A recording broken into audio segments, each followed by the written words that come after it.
Greetings YouTube and welcome back to a rare gameplay video because today we finally have the final chapter of the side quest that feels like it has been stretched out over 5 weeks, so I guess it's just technically been 4. I really do appreciate the romance synergy, you know? The romance opportunity. I think, let's see. I think the one that I'm going to use, I think it's Domino and Colossus, I believe. What do you know? Domino and Colossus, they got some romantic encounters going on. Last time I did that synergy, and then I used my Omega, and then I used my Dad Bod, and then I don't even have to worry about Alliance Quest because it's on a break right now, a 6-star Corvus. So, that is my attack squad for this, and we are going to do both chapters. We're going to do both chapters and just see what happens. As always, we've got Hardhead and Stunningly Romantic. I think it's a really fair side quest difficulty for the hardest difficulty. Oops. So I always forget that. That is a first hit mistake. That when you parry, you don't actually reflect them until the second parry. So maybe I'm the only one who does that. I feel like I also should have just brought in Corvus and gotten it. Did it again. Now, if I'm being smarter and I'm not stubborn, I should just quit out and restart this fight because I took 64% of damage on that. But because I'm stubborn and hard-headed, I am going to continue on. And if I have to use revives that are in my overflow that are about to expire. See, that time I parried, but I didn't release the block because I remembered, hey, when you parry, it doesn't actually work. At least not traditionally. It gives you that fury. And now I've got 2 furies. You'd think after doing this for now 4 weeks I'd remember that, but I don't know. There's the 3 Furies, and Red Skull is down, and we have our tech mission. What do you know? Very Corvus friendly. Alright, let's, speaking of Corvus friendly, let's stick with Corvus. Some of you have told me that you were so excited for a new chapter because you absolutely hated with a passion the previous boss of Iron Man Infinity War. I don't like fighting Infinity Man either, so I cannot blame you. And Jabari Parker's done. And I think we'll get our mutant next. I don't know about you. I'm sure you all feel about this way more than I do when it comes to things like 100% exploring Act 6 and Act 7, which I am nowhere close to even attempting. But when I 100% a side quest, it feels good. Same with event quest. It feels like there's some kind of special accomplishment in my life, and maybe that makes me pathetic. I don't know. But, you know, life is about small victories, as I like to say on this channel, and you've got to celebrate those small victories because, especially in this game, there are going to be a lot of losses. Corvus, I can't wait to take you to rank 4 in probably 2023 at this rate. No, I'll get rank up materials you'd think on July 4th and Cyber Weekend if nothing else. Just gotta wait for those. Alright. Oh, Canada's here. And Michael Jordan, Airwalker. And then we'll be halfway done.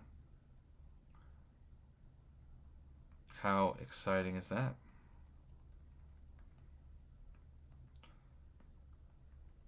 How exciting is that? And you can see with Corvus, as long as you don't forget to not assume that there's going to be parry, you're good to go. You're good to go. Also, I think the thing that we're all excited about is to spend as much of the side quest currency as possible in the store. I think I'm going to make a separate video on that sometime today before the end of the day, when I 100% explore all side quest difficulty. But we're not going to record all that because that would be a really long video. Corvus, you are such a cheat code. And to think, when you came out, the hype was at Proxima Midnight, not on Corvus. That did not age well. That aged about as well as my video on why Ghost was going to be a Beyond God tier Alliance War Defender. If you don't believe that exists, it's still somewhere on my channel. I probably should have looked at the notes. You know, there have been some memes out there that have been sent to me about Prof. Hoff doesn't read notes. And they're not memes. They're factual statements. There's the power of love that I missed again. Although I'm taking some pretty good damage already to him. Yeah, I'm going to take some degen damage and I might not attack. But 33%, that's really solid for just a casual attempt. All right, now let's look at the notes. Sorry. Hardhead, Stunning Romantic are two of them. Enhanced Fury, Parry Vulnerability. Each time the attacker lands a successful parry, they gain a Fury buff, increasing attack rating by 75% for 15 seconds. They parry attacker. 20% attack rating if stunned by parry. Okay, well, so good news is, I guess parries give you Furies. Bad news is it's not going to stun the defender. And I died, or got knocked out technically. I'm not dead because of releasing the block. Look at that degen damage. But he's gone.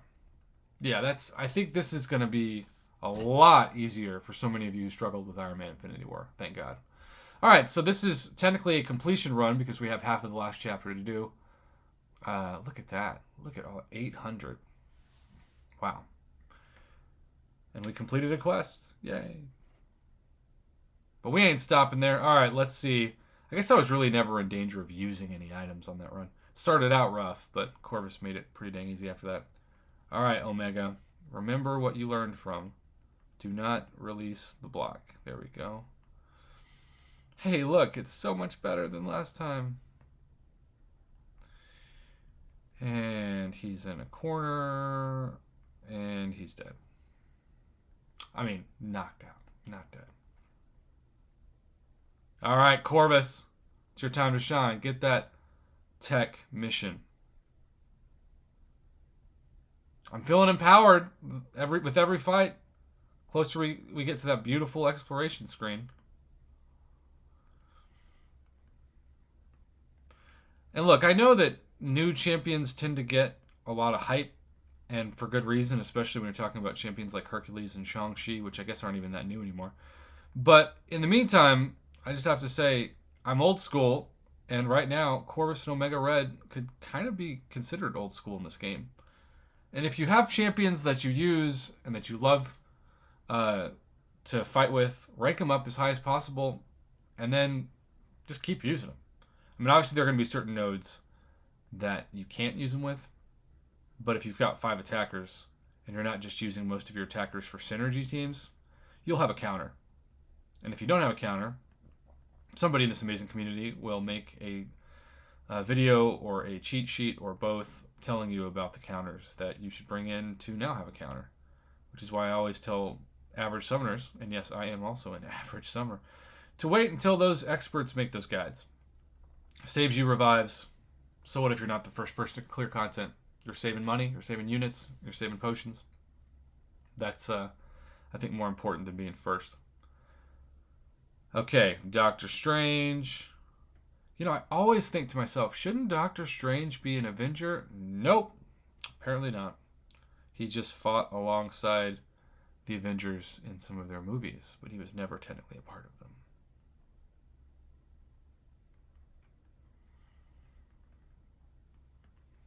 Oh, it's so nice to not be a noob right now. As I get hit. Oh, that's so funny. I was saying I wasn't a noob because I wasn't taking that accidental parry damage, and then I did that. That's okay. I'm still fighting. No boost used either, huh? How about them apples? Unstoppable Colossus next, and then a Hulk that remains to be read.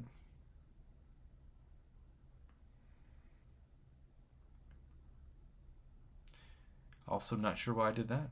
Hit into the Unstoppable. And then ignored the parry. Alright, this can be a little daunting because it's all about holding block, I think. Okay, we'll do a special 2. Still get him down. Actually, didn't need the special 2. Alright, Red Hulk. I'm still going to bring in Omega because I am very, very stubborn.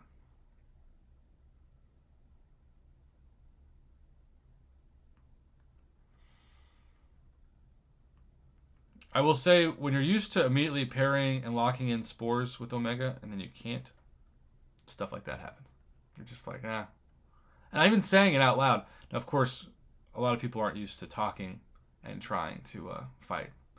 That can be a little bit of a distraction, which is why some YouTubers don't talk in their fights. They add the voiceover track afterwards, which I respect. But at the same time, you get this realistic, distracted gameplay right now. And as usual, Corvus is like a cheat code for me.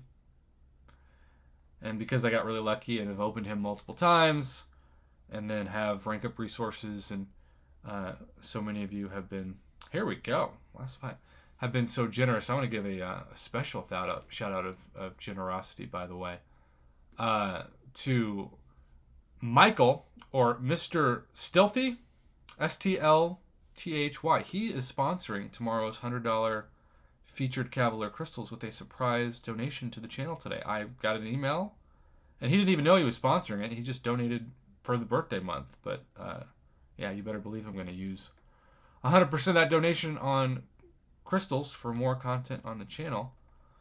And I really appreciate that, sir. That is so generous. Look at that, 23,000 crits. Just, I mean, there are going to be a lot of people who make this final fight a cheat code, but for me, obviously, other than this stupid degen damage. Ugh. Gotta love that 1%, though. Gotta love that awakened ability. Alright, we're gonna get him down to 9% before he kills us? Yeah. I mean, knocks us out. Let's use Domino for the last one. Why not? Why not? 9%? Psh. And we held block and then knocked him out. Alright, let's get the thumbnail ready. You know it's going to be that exploration screen. It's well earned. Alright, 100% explored every chapter of the side quest. And it is loading finally. 100%. Look at that. Wow. 1,400 mojo bucks. That's a lot. That's a lot. So, to recap, and I'll load up this team for the next difficulty, which will be the epic one that I'll do later, not on video. Corvus and Omega Red are my two faves. People ask me all the time, Prof, who are your favorite champions? They are two of the ones that are listed. This is a longer than normal video. It's over 13 minutes, but I got the gameplay in. Thanks for watching.